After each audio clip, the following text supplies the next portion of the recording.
Hey, you ever have one of those mornings where everything's so damn perfect you almost don't trust it? Like the world's holding its breath, waiting to drop a bomb on you? That was me, Jake, last spring, sipping coffee on my porch in the Colorado mountains, the kind of crisp April morning where the air smells like pine and possibility. My wife, Sarah, was inside, humming some old bluegrass tune her mom used to sing, flipping her famous huckleberry pancakes, the kind that make you believe in love. Deer were grazing just beyond our fence. The sun was painting the peaks gold, and for a moment, it was just us, no neighbors, no noise, no chaos, just our little cabin in the middle of nowhere. And then, like a scene ripped from a bad movie, this god-awful screech tore through the valley, like someone was grinding metal with a power drill. I leaned over the railing, coffee sloshing, and saw this beat-up old Jeep, probably older than me, careening up our dirt road, mud flying, one headlight dangling like it was begging for mercy. Sparks were shooting off the undercarriage, and I swear it looked like the thing was running from the devil himself. Before I could even process it, the driver's door flew open, and out stumbled this woman, heels, of all things, sinking into the mud like tent pegs. She was dressed like she was about to sell a penthouse in Manhattan, not storm a mountain cabin. Cream blazer, clipboard clutched like a battle shield, and a glare that could melt steel. "I drove an hour up this godforsaken hill for this inspection," she bellowed, stomping toward us like she owned the place. "This cabin's a disgrace, a total violation of Pine Hollow community standards. Now, let me paint you a picture. We're miles from anything resembling a neighborhood. Our land's private, unincorporated, no HOA, no nothing. But this woman, she introduced herself like she was royalty. Maureen Caldwell, president of the Pine Hollow Property Alliance, whatever the hell that was." Sarah stepped out, still holding her spatula, cool as a cucumber, and said, "Ma'am, there's no Pine Hollow anything around here. This is our land." Maureen's eyes did this flicker, like a computer crashing, and she snapped, "Where there's chaos, I bring order. This cabin's an eyesore, and it's my job to fix it." I'm standing there, jaw half open, thinking we're on some prank show, but no cameras popped out. Instead, Maureen just shoved past us, marched right into our house, and started her so-called inspection. She flung open our fridge, held up a jar of pickles like it was a grenade, and yelled, "Expired condiments. Health code violation, for $100 fine." Sarah whispered to me, "Jake, is this woman for real?" I muttered back, either she's nuts or we're being scammed. But Maureen was on a roll, measuring our door frame with a tape measure she pulled from her purse, muttering about non-standard dimensions, pointing at our old Elk Mount Me Dad's Pride and Joy from '95 and calling it a psychological hazard. She even flipped out about our toilet paper, saying it was hung backward, and slapped a $50 fine on that. I'm trying not to laugh, but Sarah's giving me that look, the one that says, "Don't make this worse." Then things got weirder. Maureen whipped out her Finino signal. Obviously, we're in the sticks, and started waving it around like she was casting a spell. "I'm calling my son. He's with the sheriff's department, and he'll have you both in cuffs." Sarah, bless her, didn't blink. "We've got a landline if you need it, ma'am." But Maureen was too far gone, backing away from our wood stove like it was a bomb, screeching, "Indoor fire?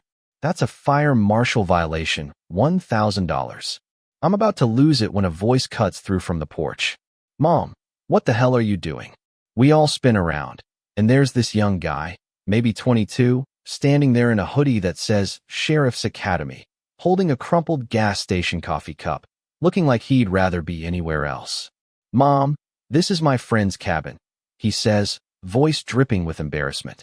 "I'm crashing here for the weekend." Maureen's face froze, like she'd just been caught stealing cookies. That's when I noticed my phone buzzing like crazy.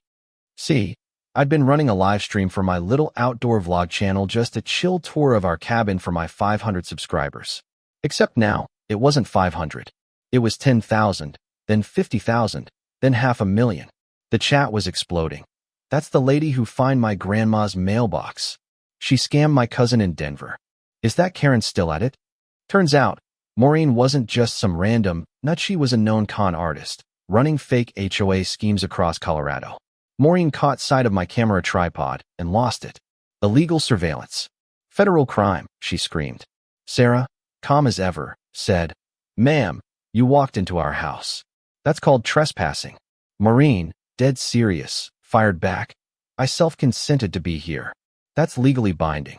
I'm sorry, self-consented? I nearly choked. And then, because the universe has a sick sense of humor, a bear wandered onto our porch.